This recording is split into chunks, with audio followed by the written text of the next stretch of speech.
Morning, guys. I wanted to share a book with you guys.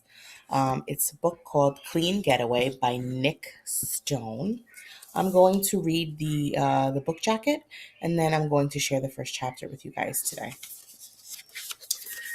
So it says, for the life of him, William Scoob Lamar can't seem to stay out of trouble, and now the run-ins at school have led him to a lockdown at home. So when Gma, Scoob's favorite person on earth, asks him to go on an impromptu road trip, he's in the RV faster than he can say freedom. With Gma's old maps and a strange pamphlet called the Traveler's Green Book at their side, the pair takes off on a journey down Gma's memory lane. But adventure quickly turns to uncertainty. Gmaz keeps changing the license plates, dodging Scoob's questions, and refusing to check Dad's voicemails. And the farther they go, the more Scoob realizes that the world hasn't always been a welcoming place for kids like him, and things aren't always what they seem, Gma included. Take a trip with the New York Times bestseller author Nick Stone in this instant classic. So the reason why I chose this book, because I know I asked you guys to start looking at historical fiction, and this does have some elements of historical fiction. So we're going to read and see where it takes us. So chapter 1 is called Quite a Ways to Go. And I'll zoom in here a little bit for you guys. So it has the state of Alabama. It's a graphic novel and it kind of gives you some information. It says that their state flower is the camellia flower. Their state motto is "We dare maintain our own rights." The state tree is the southern longleaf pear. The capital is Montgomery. And then, fun fact, the home of the world's tallest office chair. Their state bird is also the yellowhammer. So, chapter 1 is called, well, they're not called chapters, they're called roots. Route 1, quite a ways to go. It might sound silly, but William Scoob Lamar, the Welcome to Alabama, the beautiful sign looks like, well, beautiful. Not as beautiful as his best friend Shanice Lockwood and her yellow sundress, but beautiful enough to make Scoob tip his head back, close his eyes, and sigh into the breeze, blowing. Hey guys, so I'm back to read chapter 1, or Route 1, called Quite a Ways to Go. I'm just going to warn you guys in advance that you might hear my dogs barking in the background. That's why I had to stop the first time. So let's try this again.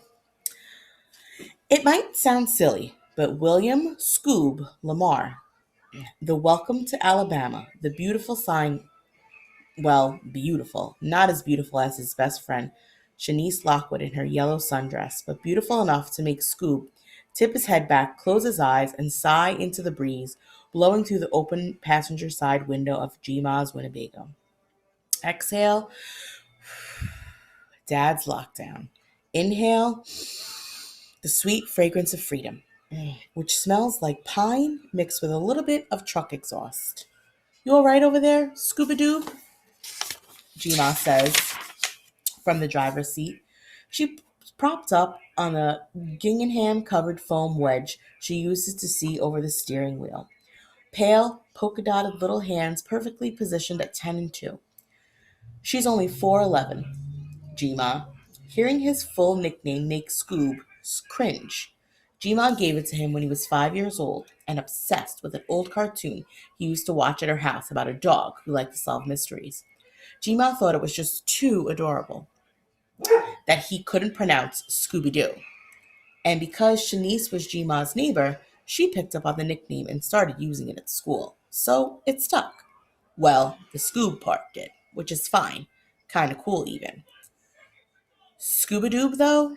Gma, he says, you mind if we just stick to Scoob?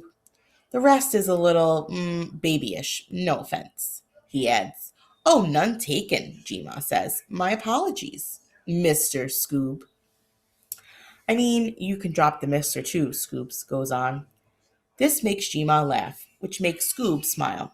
He'd never tell anybody, but there's really no sound in the world he loves more than his grandmother's barking laughter. Dad's not a fan, says it grates on him because it's one reminder of Gma's past smoking days and the potential future lung cancer. But it reminds Scoob of elementary school days playing cards she taught him that he wasn't supposed to know. The rules for Texas Hold'em and blackjack. Even now, it blows Scoob's mind that a harsh booming sound like that could come out of a little person like Gma. I mean it though, she says. You feeling all right? I'm not driving too fast, am I? She kicks him a wrinkly wink. Now Scoob's the one laughing. He looks up from the brand new road map she handed him once they were both settled and seatbelted. According to the speedometer, the brand new Winnebago he and Gma are in has a max speed of 120 miles per hour, but Gma has yet to push the needle to 60 miles per hour. Definitely not too fast, Gma. Though I do wonder if there's a minimum speed limit law you're breaking. Oh, you hush, she says. Speaking of which, you never said if you liked my new sweet ride or not. That's what you kids call it these days, right? A sweet ride? She says it in a way that makes her sound like a smarmy used car salesman with oil slicked hair. Scoobs chuckles and shakes his head. Then he peeks over his shoulder into the back. Truthfully, when Gma popped up out of the blue and asked if Scoob wanted to go on a little adventure, he was too geeked at the thought of a loophole and his punishment to give much thought to anything else, their destination included. Especially when she said he'd probably miss a couple days of school. Bonus! He finished item 3, emptied the dishwasher on the to-do list. Dad left for him on the kitchen whiteboard every day and grabbed his suitcase.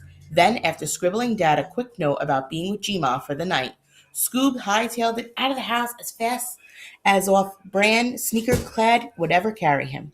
Even left his phone at home, largely so Dad can't call him. But he won't tell Gma that. The suitcase had been sitting in Scoob's closet for a month.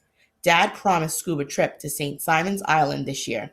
Scoob's first choice was Universal Studios, but Dad said Scoob was too old for all that. He'd been too young the previous year, but whatever. So Scoob packed up according to Dad's specifications 3 days before they were supposed to depart. Except they didn't go. Scoob got in trouble at school.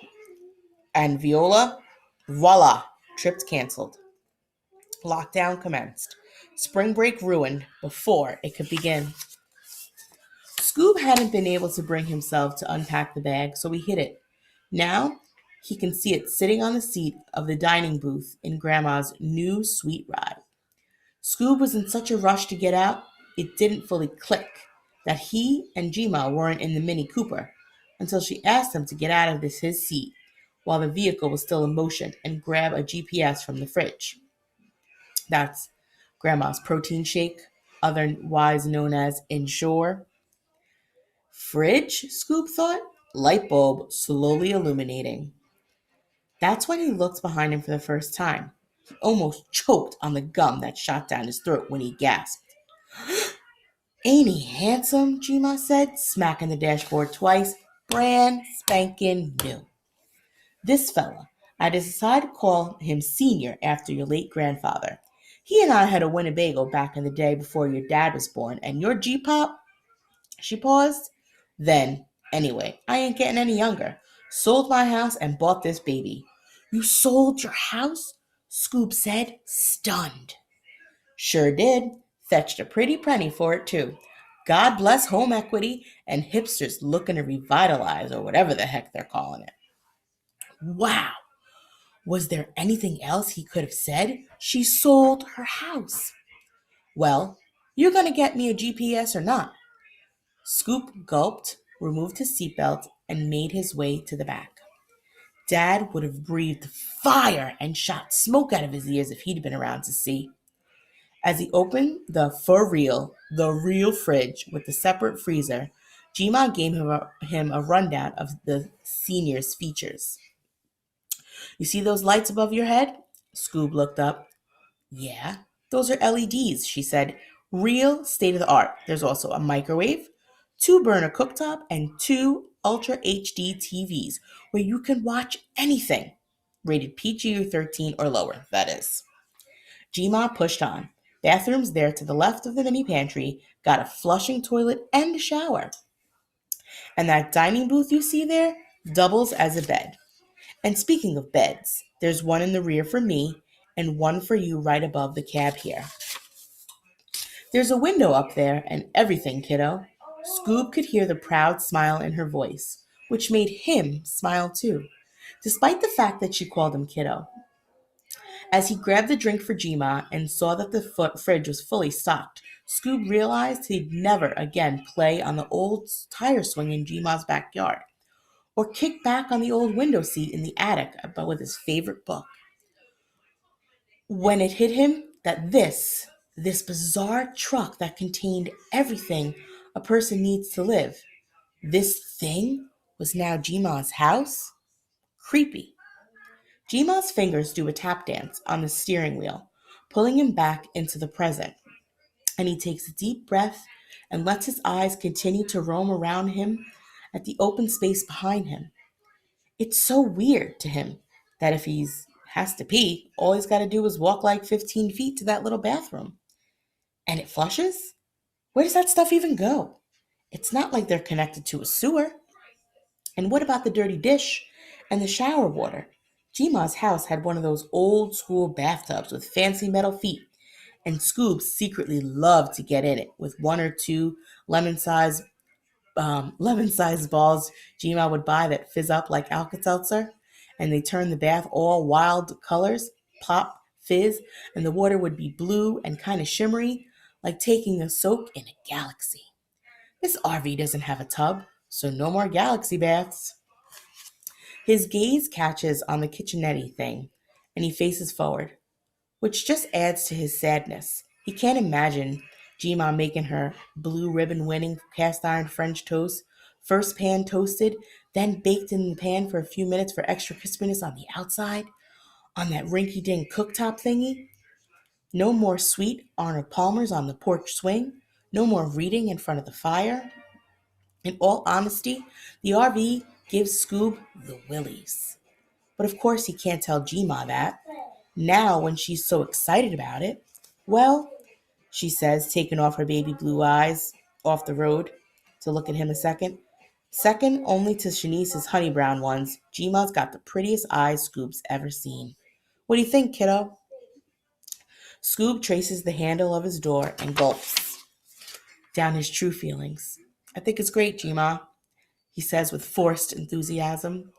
Whether or not she can tell he's lying, Scoob doesn't know. Good, she says. Settle on in. We got quite a ways to go. So that's the end of the first chapter. So today, at some point, I would love for you to make a flip grid on just your reaction.